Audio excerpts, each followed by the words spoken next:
Welcome into Flames Central. If you thought we'd be dressed up in costume for Halloween, then you just don't know us well enough. We are serious professionals. He's Rhett. I'm Matt. Thanks so much for hanging out with us today. Yeah, I thought we were just dressing up as sportscasters today, right? There you go. How about this? I thought Nailed we did a it. pretty good job. Yeah. One thing's certain, though. The only scary thing on the show this week is how scary good some Liberty teams have been lately. That's right. Downright frightening. Yes. And with that in mind, we start with women's soccer. Lady Flames taking on St. Houston in their final regular season game of the year. And in the 43rd minute, Carly Keene with an absolute beauty of a pass to Lauren Littleton. She would score her second goal of the season and her second in as many games. Jump to the 57th minute now. You know we couldn't do a Lady Flames highlight without Ivy Garner being involved. The senior showing off the speed and then finishing with her 10th goal of the year, the most in Conference USA. Liberty wins it 2-0. It's the 100th win at LU for head coach Lang Wiedemeyer. And more importantly, with the win, the Lady Flames claim a share of the CUSA regular season title. Liberty ends up as the 2 seed in the CUSA championship. It all begins right here in Lynchburg, Virginia on Sunday. LU starts things off against Louisiana Tech, a team they did not face in the regular season. That one starts at 11 a.m. and can be seen on ESPN+.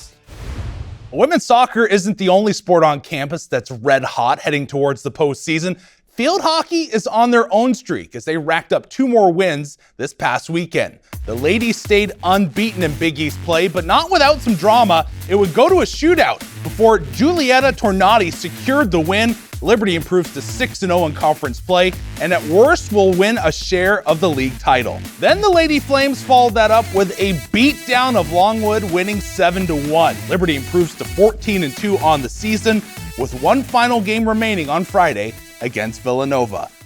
Now is the time of the show, though, where we remind you that Liberty gets no respect. Once again, after a perfect week, the Lady Flames remain unmoved at 7th in the nation. It's the 4th straight week that they have been in that spot, and it appears they will remain there for the rest of time.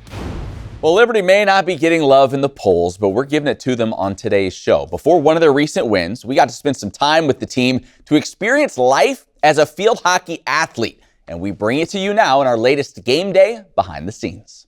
Good morning. Welcome to Game Day with Liberty Field Hockey. We'll start off the day with treatment. We usually come in twice a week, like as a team, or it's like mandated as a team, and I'm doing a good job. I've never set them up this smoothly. I feel like definitely in the thick of season when it's so busy, you might not necessarily leave this treatment room feeling completely different, but once you get out on the field, you like start to notice like the work you put in here and the few hours you put in here definitely makes it. So I go recovery and then class. Every morning we have classes because we're student athletes, so I can't get rid of the glasses part. We wish, but we can't. I wish it's only field hockey, but it's not only field hockey. We are walking to the business building because we have a class called web programming. I love the people, I love my teammates, I love the staff, I love everyone here. Everybody's so nice. And I think it's very important, especially as an international, to have that support because you're far from your family. Look how difficult it is.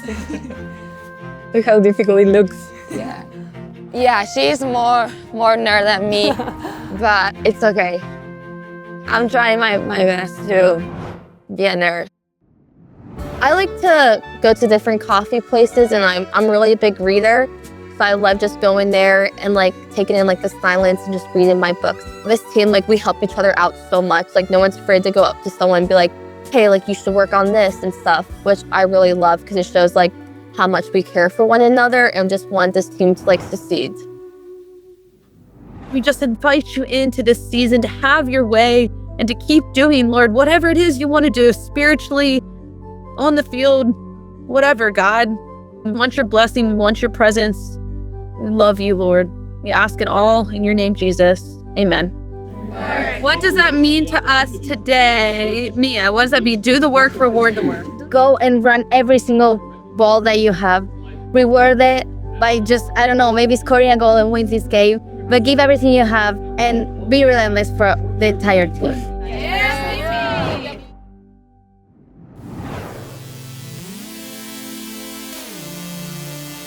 We'll see if Flames can convert here.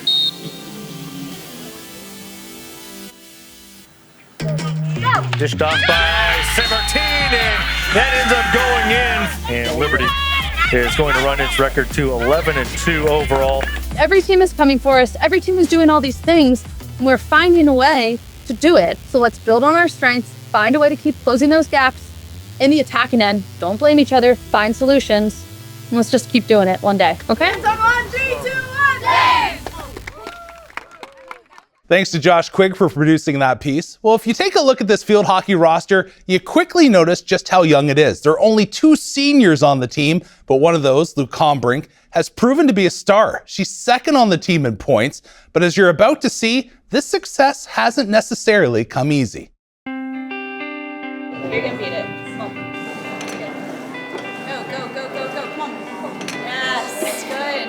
Another. Yes. Ortho, Virginia has been the place where Lou Combrinck has had some of her biggest and hardest tests while as a college student.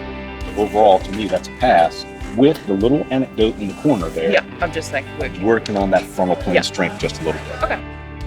For most Liberty students, summers are spent relaxing. But for the senior field hockey midfielder, every summer since her freshman year has been the same, rehabbing after surgery on the same knee.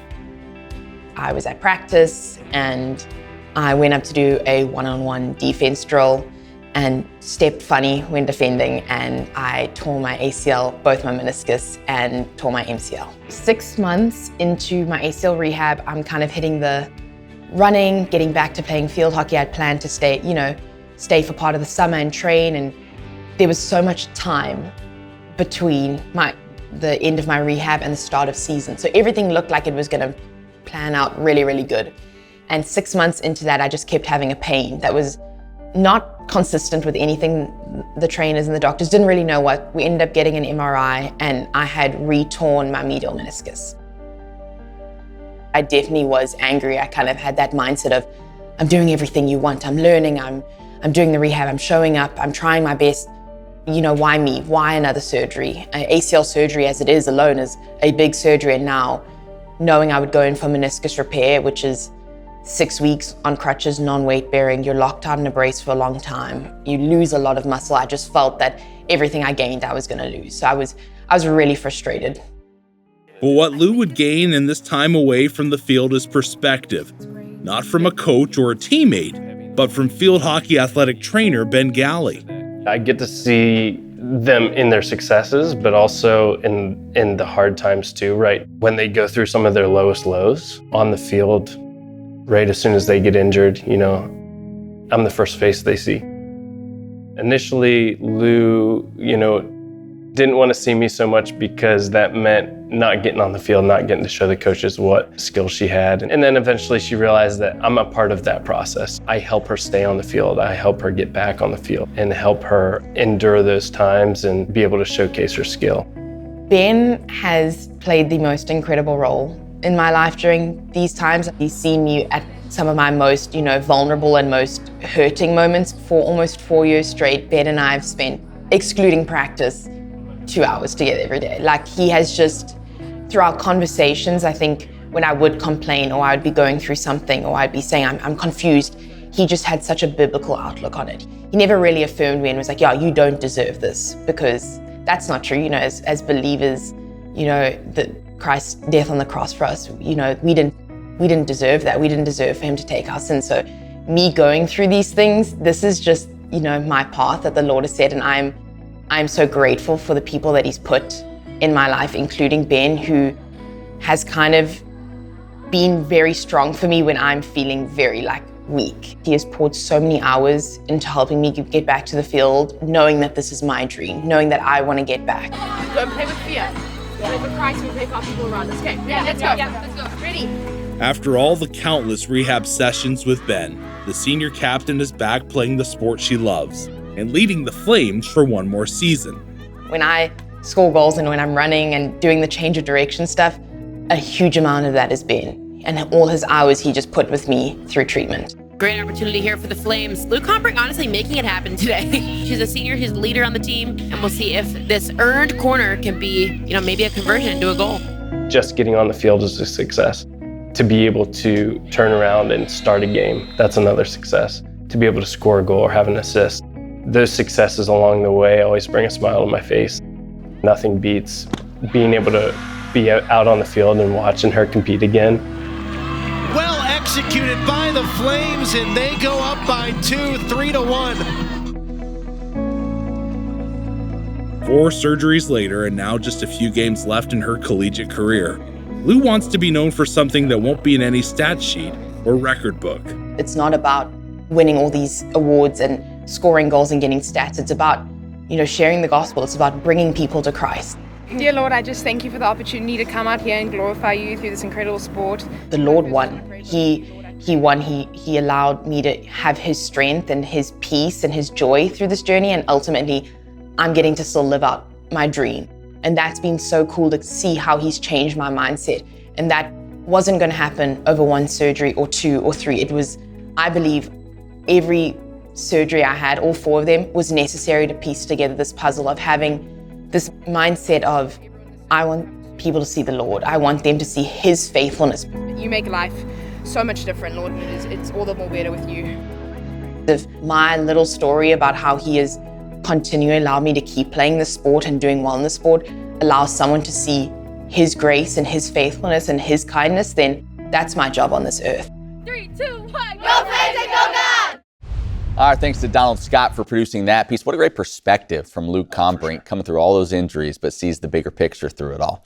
We're going to take a look now at the top player moment from the past week in Liberty Athletics. It's called Warm, Hot, and Fuego. You know the drill, man. We've only done this for like 12 years. You know what goes on here. Old hat. That's right. Yeah. Rhett picks his top players, also picks a theme for the week. Yes. Rhett, what do we got? National Oatmeal Day. I literally, within the last 20 minutes, ate a big bowl of oatmeal. Did you? I did. It's a staple in our household every morning. Yeah, I thought you would go maybe like the Halloween theme here, so you threw a little curveball. Yeah, that's a good point. I did. I just, I guess I just... We're not fine. celebrating. You don't celebrate. That's fine. Yeah, that's fine. You have a harvest party. Yeah, exactly. Yeah, you know the deal. You know the deal. Yeah. Very Liberty there. That was great.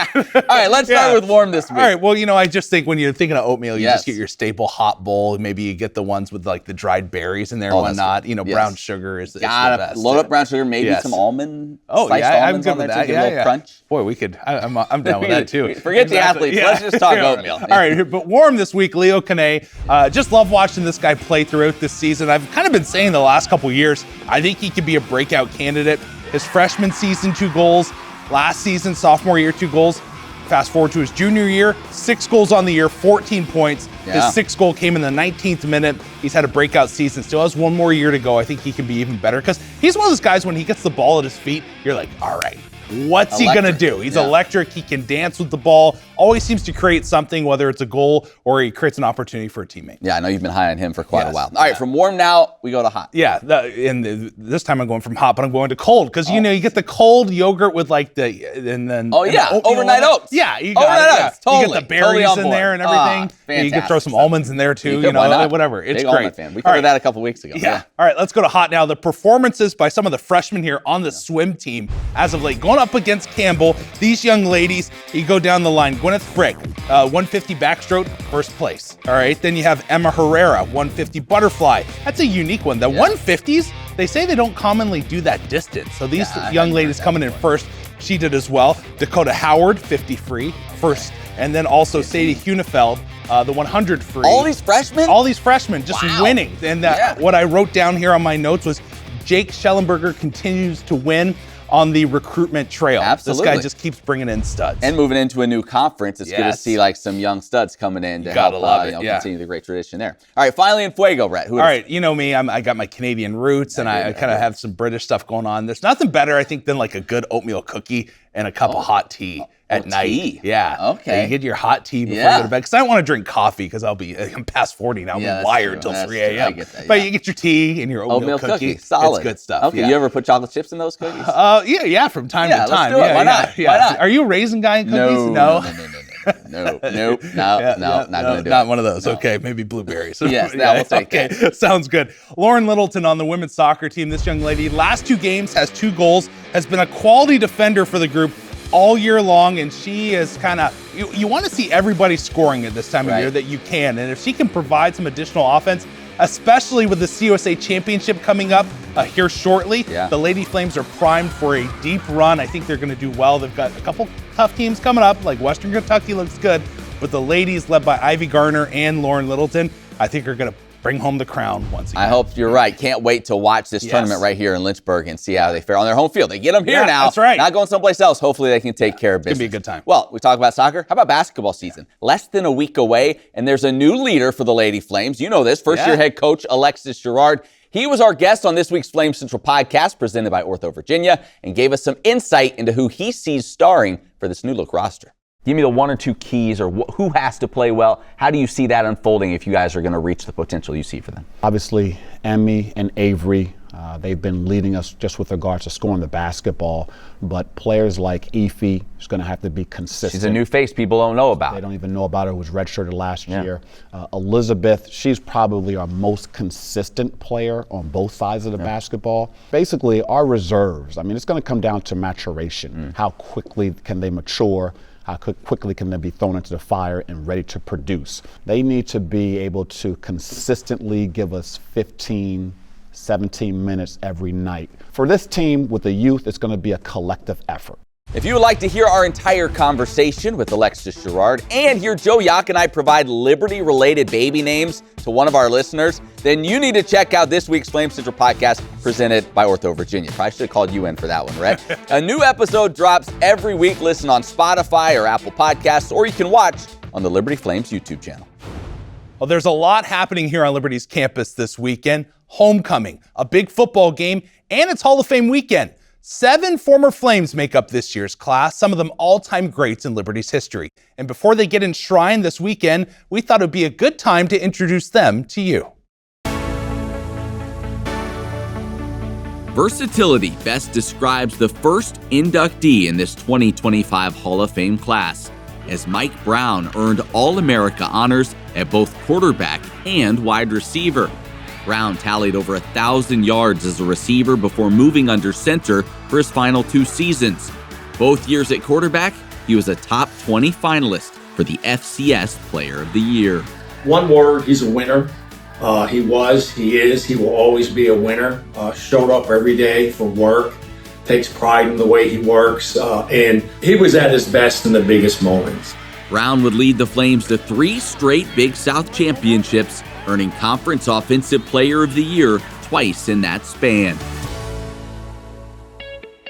Alicia Finnegan-Carty was a standout in the water and in the classroom. In 2018, Alicia participated in her second NCAA Division I Nationals competition, where she received the Elite 90 Award given to the student athlete with the highest GPA of all Nationals participants. She always came with 100% work ethic.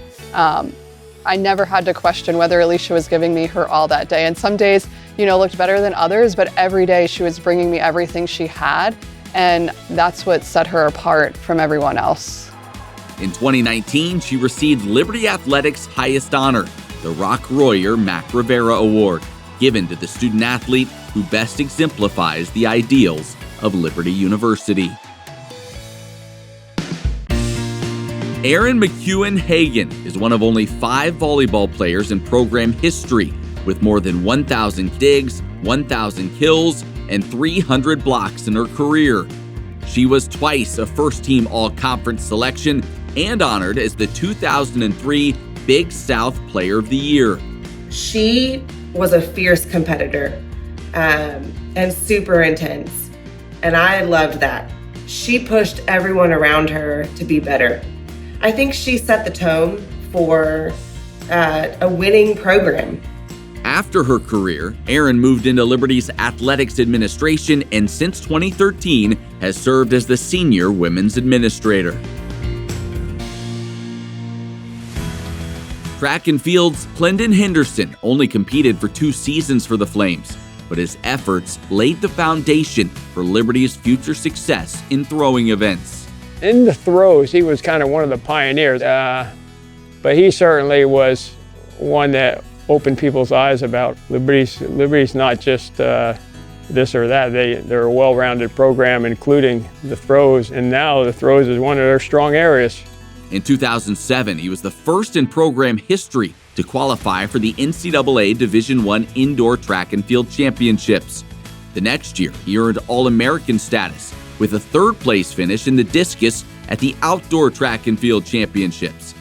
After his career, he served as a Flames assistant for 13 seasons, coaching 4 All-Americans in throwing events. Stacy Radulovich-Neal set the standard for Flames softball during the infancy of the program at the Division I level. She came in as truly a top 25 blue chip athlete. She came in and made people around her better, made our program better. She was driven to win. As a freshman, Stacy batted .437 and led the Flames to their first 30-win season at the D1 level. She specialized in triples, hitting a Big South and Liberty record 31 over the course of her career. Stacy was named to the Big South All-Decade team of the 1990s.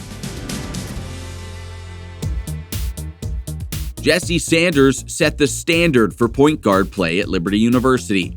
There's only one other player that I've seen that could dominate a game without scoring a point like Jesse Sanders could, and that was Jason Kidd. Sanders is the Flames' career record holder with 727 assists, as well as the only player in program history to record a triple-double in each of his 4 seasons.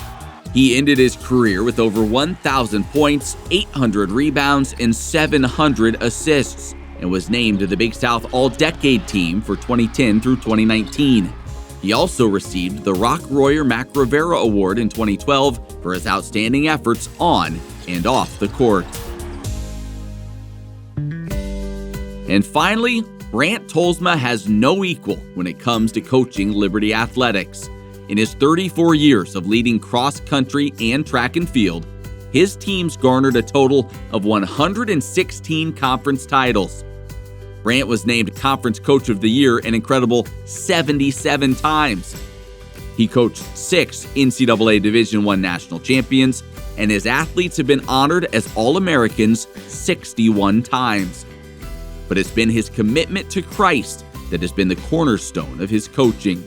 He loved the Lord, plain and simple, and he wanted to build a program. He wanted to do things right. He wanted to do it in a Christ-honoring way, and that was obvious. Coach Tolsma would never say the culture was built on me. Coach Tolsma will say the culture was built on the Lord. But that's from Coach Tolsma following the Lord, right? Like that's him. We're following Coach Tolsma as he follows the Lord. Brant Tolsma's spiritual legacy can be found in all those who have been around him, a legacy that will endure for many generations to come.